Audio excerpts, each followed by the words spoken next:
الحمد لله نحمده ونستعينه ونستغفره ونؤمن به ونتوكل عليه ونعوذ بالله من شرور أنفسنا ومن سيئات أعمالنا من يهده الله فلا مضل له ومن يضلله فلا هادي له ونشهد أن لا إله إلا الله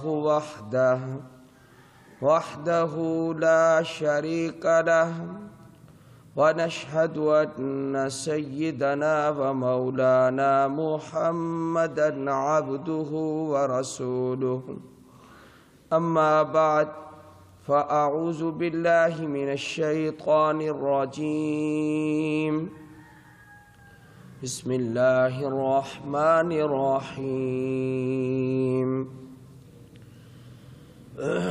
كلوا واشربوا ولا تسرفوا إنه لا يحب المسرفين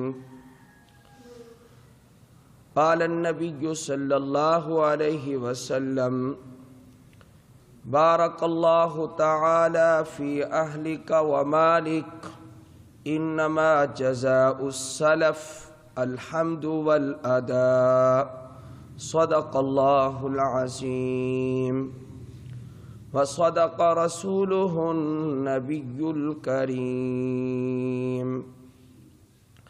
اللهم صل على محمد وعلى آل محمد كما صليت على إبراهيم وعلى آل إبراهيم إنك حميد مجيد اللهم بارك على محمد وعلى آل محمد كما باركت على إبراهيم وعلى آل إبراهيم إنك حميد مجيد۔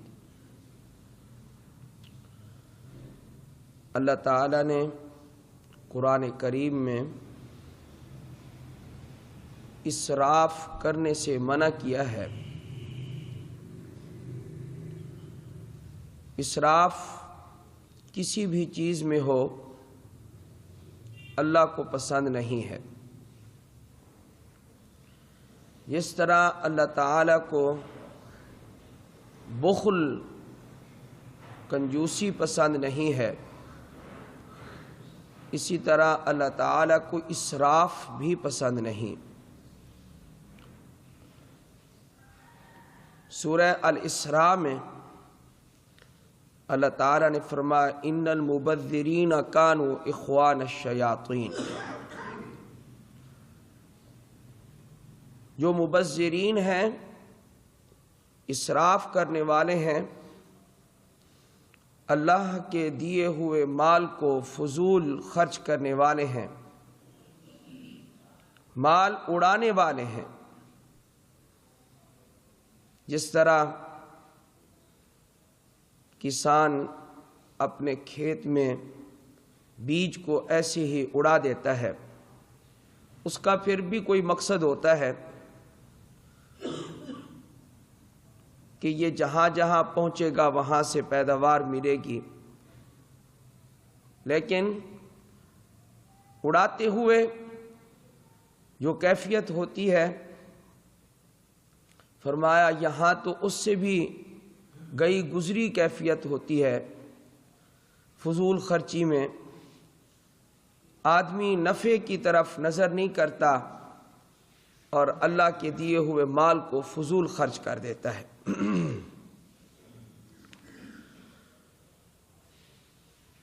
شیطانوں کا بھائی اس شخص کو کہا گیا ہے، شیاطین کا بھائی جو مال اڑا دے۔ اب ہمیں یہ بھی سمجھنا ہوگا، کیا اس کا یہ مطلب ہے کہ مال کم خرچ کرو، یا مواقع کے اعتبار سے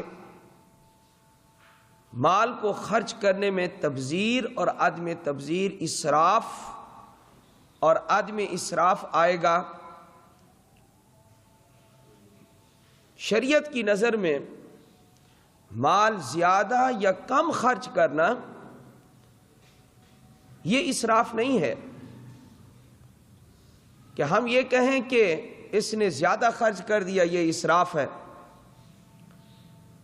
تو ہر موقع پر کم خرچ کرنا یہ ہے اصل میں خرچ کرنے کا طریقہ، یہ سمجھنا غلط ہے۔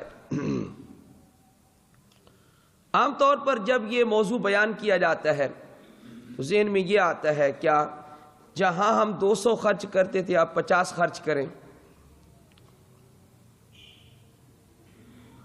تو یہ پھر اسراف اور تبذیر سے ہم بچ جائیں گے۔ یہ معمولی ہم خرچ کر رہے ہیں، کیونکہ اللہ نے اسراف سے اور تبذیر سے منع کیا ہے، مال اڑانے سے منع کیا ہے۔ تو غلط فہمی پیدا ہو جاتی ہے، لوگ یہ سوچنا شروع کر دیتے ہیں کہ کم خرچ کرنے کا نام ہے صحیح خرچ کرنا اور اسراف اور تبذیر سے بچنا ہے۔ کم یا زیادہ خرچ کرنا یہ شریعت کی نظر میں معیار نہیں ہے۔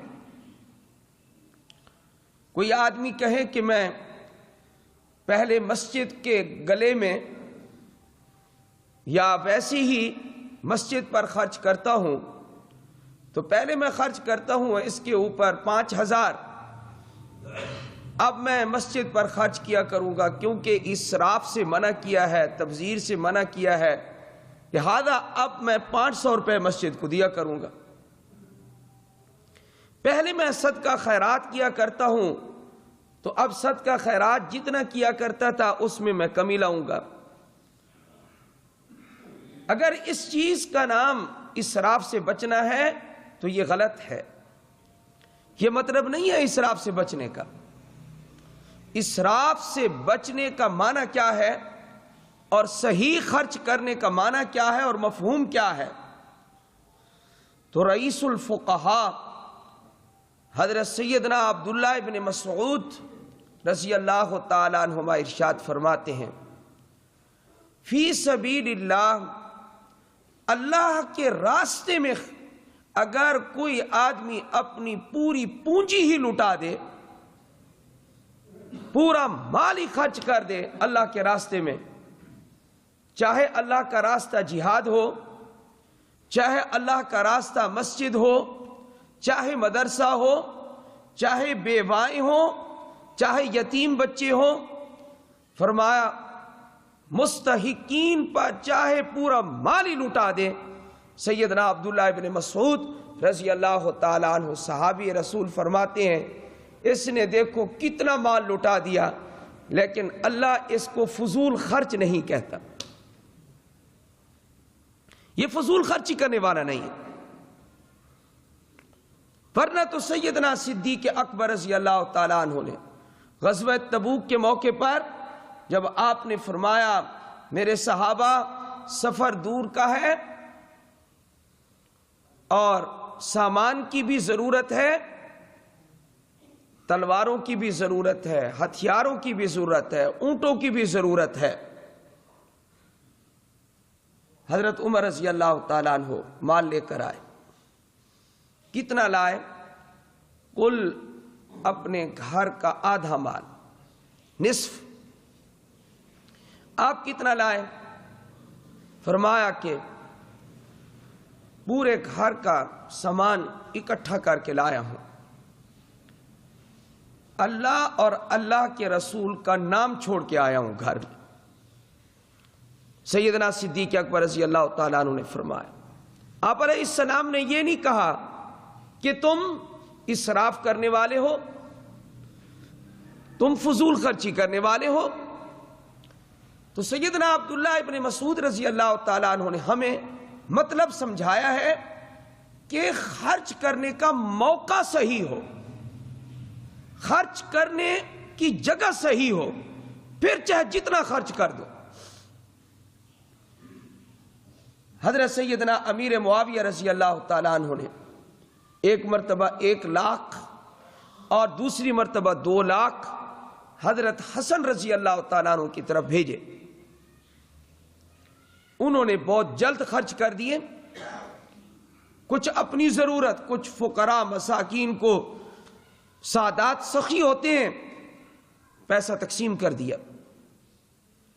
حضرت سیدنا امیر معاویہ رضی اللہ تعالیٰ عنہ کو پتہ چلا تو فرمایا لا خیر فی الاسراف. آپ نے یہ کیا کیا؟ مال آپ نے جلد لوٹا دیا، اور اس اسراف میں کوئی خیر نہیں ہے. حضرت حسن رضی اللہ تعالیٰ عنہ چونکہ خون نبی اندر موجود تھا اور سخی گھرانے کا چشم و چراغ تھا کہ جب تک سخاوت کرتے نہیں تھے چین نہیں آتا تھا. یہ وہ گھرانہ ہے، اس کی مثال نہ میں ہوں نہ آپ ہیں. شاید آپ یہ سمجھ رہے ہوں کہ مولوی صاحب اپنے آپ کو شاید بری و ذمہ سمجھ رہے ہیں. اس خاندان کی ریس نہ میں کر سکتا ہوں نہ آپ کر سکتے ہیں. یہ اونچا خاندان ہے. ہم نے جہاں سوچا ہوا ہے 100 روپے خرچ کریں وہاں 150 خرچ کرتے ہوئے ہمیں موت آئے گی. ہمارا گلا دبا لیا جائے گا. ہمارے اندر نہ ہمت ہے نہ جرت ہے نہ توکل علی اللہ ہے. اگر توکل تھا تو ان لوگوں کا تھا. صبح کوئی مانگنے والا آ گیا دے دو، شام کو کہاں سے کھائیں گے؟ اللہ کھلائے گا. اس خاندان کی مماثلت ممکن نہیں. تو کیا فرمایا؟ لا خیر فی الاسراف. حضرت حسن رضی اللہ تعالیٰ عنہ نے اس جملے کو پلٹ کے ترکیب معکوسی کے ساتھ ذکر کر دیا. فرمایا لا اسراف فی الخیر. میں نے جو خرچ کیا خیر کے کاموں میں خرچ کیا، اور خیر کے کاموں میں خرچ کرنا اسراف نہیں ہوتا، نیکی کے کام میں خرچ کرنا. ہاں موقع بھی نیکی کا نہیں ہے. بیوٹی پارلر پہ سارا خرچ کر دیا، سارا رسم و رواج پہ خرچ کر دیا. ایسے موقع گناہ کے جہاں ضرورت نہیں وہاں خرچ کر دیا، لٹا دیا.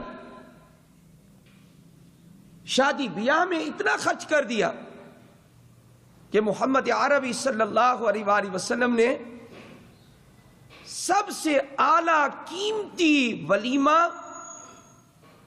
وہ ارشاد فرمایا حضرت عبد الرحمن بن عوف رضی اللہ تعالیٰ عنہ کو، اولم ولو بشات، بکری ایک ذبح کر لو، لوگوں کو کھانا کھلا دو. اعلیٰ ترین ولیمہ یہ ہے. اب ہم مہمان بہت زیادہ بلا لیتے ہیں، پھر ایک کھانا نہیں کئی کھانے پکا لیتے ہیں. اسراف نہیں ہے تو اور کیا ہے؟ یہ ہماری شادیوں میں اسراف، ہماری غمیوں میں اسراف. شادی غمی میں پیسہ لٹائے جا رہے ہیں، قرضے اٹھائے جا رہے ہیں، اس کے نیچے دبتے جا رہے ہیں. قرضہ اٹھانے کا بھی عام رواج پیدا ہو گیا. جو لوگ قرضہ اٹھاتے ہیں یہ کیوں اٹھاتے ہیں؟ علماء نے لکھا ہے اس کی صرف ایک ہی وجہ ہے کہ یہ ایک حدیث کی مخالفت کرتے ہیں. اکثر لوگ جو قرضہ اٹھاتے ہیں وہ ایک حدیث کی مخالفت کر کے قرضہ اٹھاتے ہیں. ہاں کبھی کبھی انسان کو واقعتاً بھی ضرورت پیش آ جاتی ہے، وہ صورت مستثنا ہے. لیکن اکثر کیا ہوتا ہے ایک حدیث کی مخالفت کر کے لوگ قرضہ اٹھانے پر مجبور ہو جاتے ہیں. وہ کون سی حدیث پاک ہے؟ حضرت صلی اللہ علیہ وآلہ وسلم نے ارشاد فرمایا الاقتصاد فی النفقہ نصف المعیشہ. اس حدیث پر عمل نہیں کرتے لوگ. خرچ میں میانہ روی آدھی زندگی ہے، آدھی گزران ہے، آدھی زندگی ہے. آدھا نظم تو اسی سے درست ہو جائے گا کہ اگر ہم اپنے اخراجات میں اعتدال پیدا کریں، میانہ روی پیدا کریں، قرض اٹھانے کی ضرورت پیش نہیں آئے گی. آپ کے ہاں جو مہمان ہیں جو آپ کے بس میں ہے آپ وہی کھلائیں پلائیں. زیادہ تکلفات میں آپ نہ پڑیں، اپنی طاقت سے بڑھ کے کام نہ کریں. آپ خرچ میں جب میانہ روی آئے گی ہمارے آدھے مسائل، ہمارے نظام معیشت کے آدھے مسائل اسی سے حل ہو جائیں گے. خرچ میں میانہ روی ہے نہیں.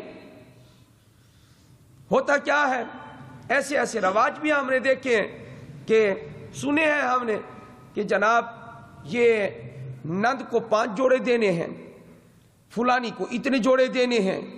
شادی 1 جوڑے کی ہو رہی ہے، پتہ نہیں کتنے جوڑے کتنے لوگوں کو تقسیم کرنے ہیں. اس حدیث کی جب مخالفت کرو گے پھر کیوں روتے ہو، چلاتے کیوں ہو، چیختے کیوں ہو؟ جب حدیث کے نزدیک ہی نہیں آتے تم، پھر آنسو کیوں بہتے ہیں؟ قرضوں کے نیچے کون شخص دب جاتا ہے؟ وہ شخص دبتا ہے قرضوں کے نیچے کہ آمدنی کم ہو، اخراجات اس کے زیادہ ہو. اخراجات اس نے بڑھا رکھے ہوں، وہ قرضوں کے نیچے دبتا ہی چلا جاتا ہے. بزرگوں کا وہ مقولہ اسی حدیث کی تائید میں ہے. چادر کو دیکھ کر اپنے پاؤں پھیلاؤ. چادر چھوٹی ہے تو سکیڑ لو اپنے پاؤں، چادر لمبی ہے تو پھیلا لو. اللہ نے وسعت دی ہے تو خرچ کرتے جاؤ، نہیں دی تو رک جاؤ. کیوں قرضے اٹھاتے ہو؟ الاقتصاد فی النفقہ نصف المعیشہ. کیا نبی علیہ السلام کا یہ فرمان حضور کی سیرت سے تعلق نہیں رکھتا؟ کیا صرف آپ کی پیدائش کو بیان کرنا، آپ کی وفات کو بیان کرنا، آپ کی ہجرت کو بیان کرنا، آپ کا مکہ اور مدینے کا عبادت کا ذکر کرنا جس طرح وہ باعث ثواب ہے، کیا طرز معیشت کو بیان کرنا یہ حضور کی زندگی کا حصہ نہیں ہے؟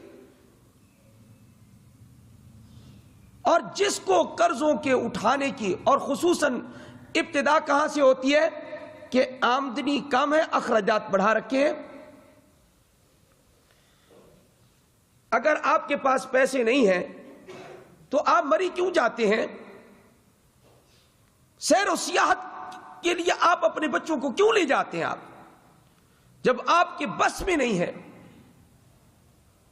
ہم لوگ کچھ اور شوق رکھتے ہیں، کیا کہ حج اور عمرے کی سعادت ہمیں نصیب ہو جائے. اگرچہ بہت مبارک سفر ہے، لیکن جب ہمارے پاس وسائل نہ ہو کیا ہم قرضے اٹھا کے حج عمرے کے لیے چلے جائیں؟ قرض اٹھا کے جائیں. اللہ نے ہمیں اس چیز کا پابند کیا ہے کہ ہمت نہ ہو تو تب بھی جاؤ. یہ ایک تڑپ دل میں جو ہے، میں نے اپنے استاد صاحب سے ایک مرتبہ کہا کہ بڑا شوق آج کل موجزن ہے، یہ کئی سال پہلے کی بات ہے، لیکن ابھی وسائل نہیں، تو دعا کریں آپ. فرمایا کہ یہ تڑپ جو ایک مومن کے دل میں رہتی ہے، کاش میں اللہ کا گھر دیکھوں، کاش میں حضور کا روضہ دیکھوں، مسجد نبوی دیکھوں، مسجد الحرام دیکھوں. اس تڑپ پر بھی اللہ تعالیٰ اجر و ثواب عطا فرماتا.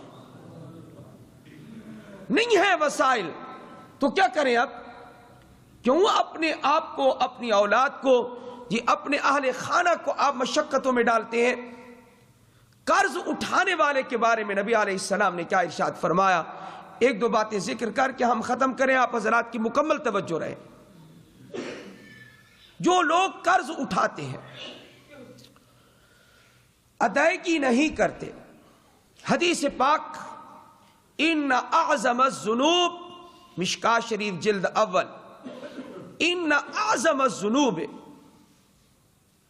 عند اللہ یلقاها بها عبد بعد الذنوب التي نهى الله تعالی عنها، او کما قال صلی اللہ علیہ وسلم. فرمایا بڑے بڑے گناہ، جن گناہوں سے اللہ نے روک دیا ہے. بڑے بڑے گناہ کون سے ہیں؟ شرک بڑا گناہ ہے، جادو بڑا گناہ ہے، سود بڑا گناہ ہے، جھوٹ بڑا گناہ ہے. ان بڑے بڑے گناہ، نماز چھوڑنا بڑا گناہ ہے، رشوت لینا بڑا گناہ ہے. ان بڑے بڑے گناہوں کے بعد نبی علیہ السلام نے فرمایا میں تمہیں بتاؤں کہ اور عظیم ترین گناہ کون سا ہے؟ شرک کے بعد، سود کے بعد، رشوت کے بعد، ان گناہوں کے بعد سب سے بڑا گناہ کون سا ہے؟ کس کا نمبر ہے؟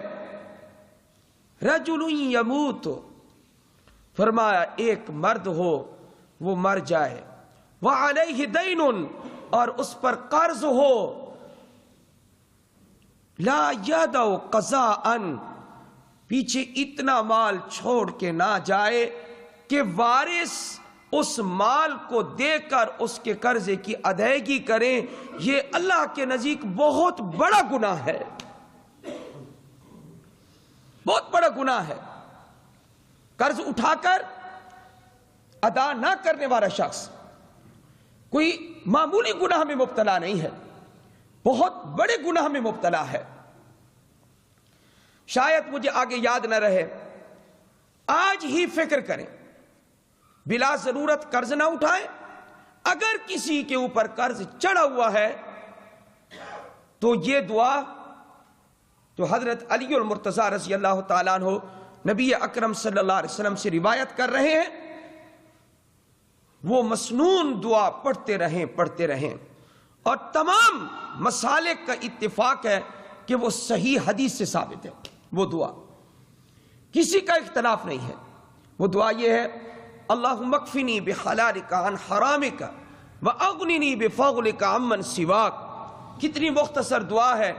فرمایا حضرت صلی اللہ علیہ وسلم کا ارشاد گرامی ہے کہ نبی اکرم صلی اللہ علیہ وسلم یہ ارشاد فرما رہے ہیں، جو آدمی یہ دعا پڑھتا رہے گا مقروض ہوگا۔ فرمایا مقروض یہ دعا پڑھتا رہے، اگر سمندر کی جھاگ کے برابر بھی اس پر قرضہ ہوگا، اللہ تعالیٰ اس دعا کی برکت سے اس کے قرضے کو اللہ ختم فرما دے، اس کے قرضے کی ادائیگی کا بندوبست فرما دیں گے۔ مسنون دعا ہے اور کوئی لمبی چوڑی دعا نہیں ہے۔ اللہم اکفنی بحلالک عن حرامک واغننی بفضلک عمن سواک، یہ دعا ہے، مسنون دعا ہے۔ مسنون دعائیں یاد کریں، پڑھتے رہیں۔ ایک وقت آئے گا 2 4 دن 5 دن 15 دن انشاءاللہ آپ کو ادائیگی کی صورت نظر آ جائے گی۔ وجہ یہ ہے کہ میں مولوی صاحب آپ کو یہ دعا نہیں بتا رہا، یہ نبیوں کا سردار دعا بتا رہا ہے، حضرت صلی اللہ علیہ وسلم کی بتائی ہوئی دعا ہے۔ چلو محلے کے مولوی پر اعتماد نہ صحیح، لیکن آمنہ کے لال پر تو اعتماد ہے۔ اگر نہیں ہے تو پھر جاؤ، پھر کوئی مسلمان نہیں جس کا آمنہ کے لال پر اعتماد نہیں ہے، محمد عربی پر اعتماد نہیں، وہ مسلمان نہیں ہے۔ آپ کی بات اتنی پکی اور ٹھکی ہے، آپ کی بات میں اتنا اثر ہے، آسمان ٹوٹ پھوٹ سکتا ہے، آسمان نیچے آ سکتا ہے، زمین اوپر چلی جائے، یہ ممکن ہے، ایسا تو ہو سکتا ہے، لیکن حضور کا فرمان غلط ہو جائے ایسا نہیں ہو سکتا۔ محلے کا مولوی تو آپ کو نظر آتا ہے، امام صاحب ہے، ہماری کیا حیثیت ہے جی، ہم آپ کی جوتیاں اٹھا لیں، سر پر رکھ لیں۔ مجھے مدینہ بہت یاد آتا ہے، میں جب لیٹنے لگتا ہوں، ہماری مسجد کی جو مدرسے کی اذان ہے، ہمارا مؤذن بوڑھا ہو گیا، جامعہ خیر المدارس کا پرانا مؤذن، جو نیا مؤذن وہ پہلے سادہ دیسی انداز سے اچھی اذان دیتا تھا جی، اب بھی وہ ہے، کبھی کبھی اذان دیتا ہے، لیکن اب جو نوجوان اس کا معاون دوسرا مؤذن ساتھ ملایا ہے وہ رکھا ہے، وہ 1 سال ہو گیا، 2 سال ہو گیا اس کو، 1.5 سال لگ بھگ اس کے، وہ جب اذان دیتا ہے تو وہی جھلک مدینے کی اذان کی مجھے معلوم ہوتی۔ اس وقت صرف یہی دعا کرتا رہتا ہوں، کیا کہ اے پروردگار، کچھ نہیں میرے بس میں، میری دسترس میں کچھ نہیں، لیکن تو سب کچھ کر سکتا ہے، کچھ ایسا کوئی موقع فراہم کر کہ یہ جو مولوی یہاں چیخ رہا ہے وہاں جا کے اس کو سکون ہو جائے، وہاں اس کو آرام مل جائے۔ اللہ تو اس بات پہ قادر ہے نا، اگر محمد عربی سے محبت نہیں، ان کی بات پر اعتماد نہیں، تو آدمی ٹھوکریں کھاتا پھرے گا۔ تو آپ نے کیا ارشاد فرمایا؟ قرض کتنا اتر جائے گا؟ سمندر کی جھاگ کے برابر۔ اگر کسی پر قرض چڑھا ہوا ہے، یہ دعا پڑھتا رہے۔ کون سی دعا؟ اللہم اکفنی بحلالک عن حرامک واغننی بفضلک عمن سواک۔ حضرت علی کے نے آگے روایت کیا اس کو، جن جن لوگوں نے اس کو پڑھا اللہ نے ان کو قرضوں سے نکال لیا، ان کے قرضوں کا بندوبست فرما دیا۔ ایک واقعہ حضرت عبداللہ بن ربیعہ رضی اللہ تعالیٰ عنہ فرماتے ہیں آپ علیہ السلام کو ضرورت پڑ گئی تھی، خود آپ کو ضرورت پڑ گئی تھی۔ آپ علیہ السلام نے فرمایا مجھے کچھ قرض کی ضرورت ہے، اور فرمایا ایک موقع صرف حضور کا میرے ساتھ جو پیش آیا وہ یہ تھا، کیا؟ فرمایا کہ مجھے قرض ضرورت ہے 40,000، مجھے 40,000 کی ضرورت ہے۔ 40,000 قرض کس نے لیا؟ حضور اکرم صلی اللہ علیہ وسلم نے لیا، اور عبداللہ بن ربیعہ رضی اللہ تعالیٰ عنہ صحابی سے لیا۔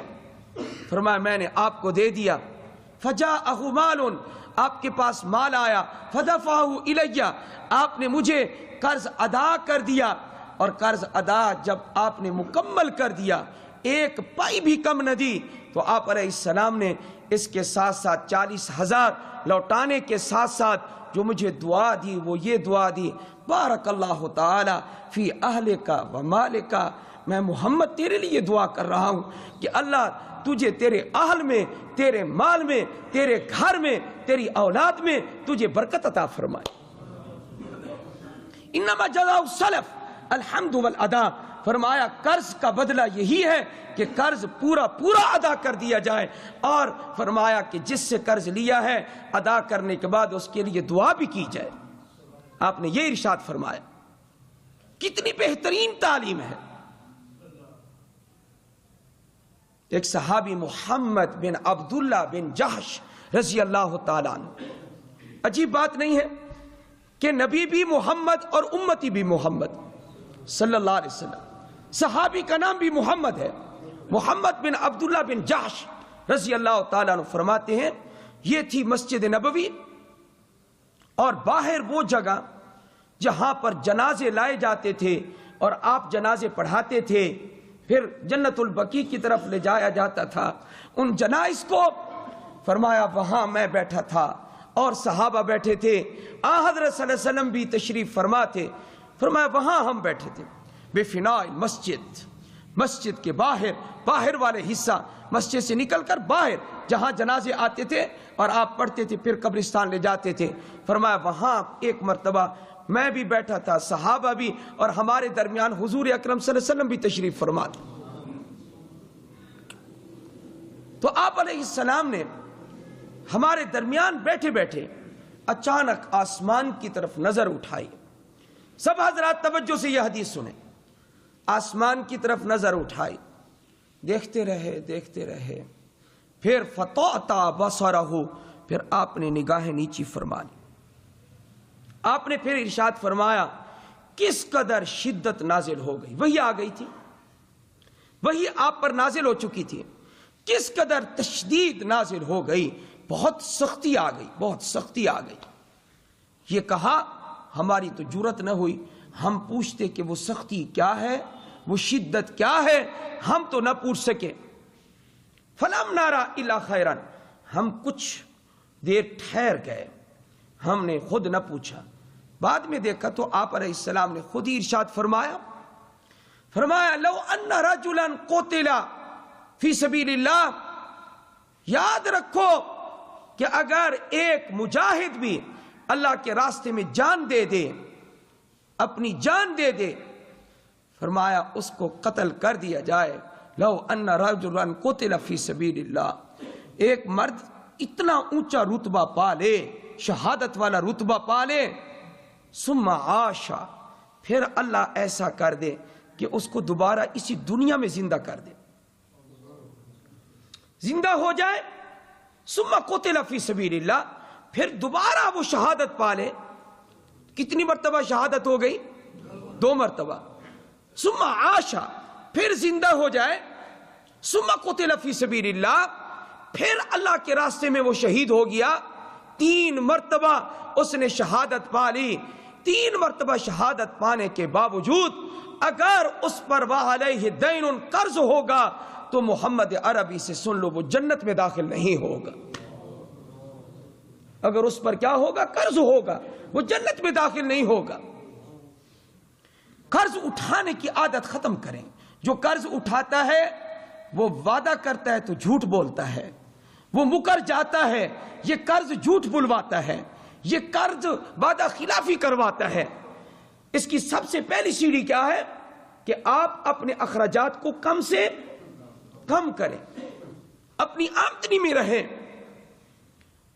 اور آج آپ کو اپنے دل کی بات بتا دوں، آخری بات یاد رکھیں، کچھ لوگوں کے دلوں میں لالچ یہ پیدا ہو جاتی ہے، میرا فلاں امیر سے تعلق ہے، اس سے تعلق ہے، اس سے تعلق ہے۔ میرا دل یہ کرتا ہے کہ اللہ کرے سب کے اندر یہ کیفیت پیدا ہو جائے، وہ یہ ہے کہ اگر آپ کے پاس غریب بیٹھا ہو تو آپ دل میں یہ دعا کرتے رہیں، اے اللہ میری حاجات بھی اور اس غریب کی حاجات بھی اپنے دست غیب سے پوری فرما۔ یہ دعا کریں۔ اگر امیر کے ساتھ بیٹھیں تو بار بار یہ دعا کرتے رہیں، اے اللہ مجھے اس امیر کا کبھی محتاج نہ کرنا، مجھے اس امیر کے سامنے ہاتھ نہ پھیلانے پڑے، مجھے اپنا محتاج رکھنا، کسی اور کا محتاج۔ دعا فرمائے اللہ مجھے اور آپ کو عمل کی توفیق عطا فرمائے۔ وآخر دعوانا ان الحمد للہ رب العالمین۔